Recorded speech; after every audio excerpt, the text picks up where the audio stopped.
Dengan bismillah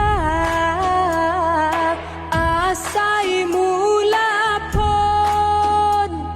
saban ngehimpan payung bakkeun ulama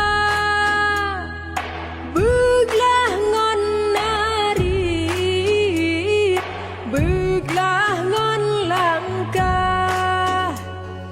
beti mang ulah takkeun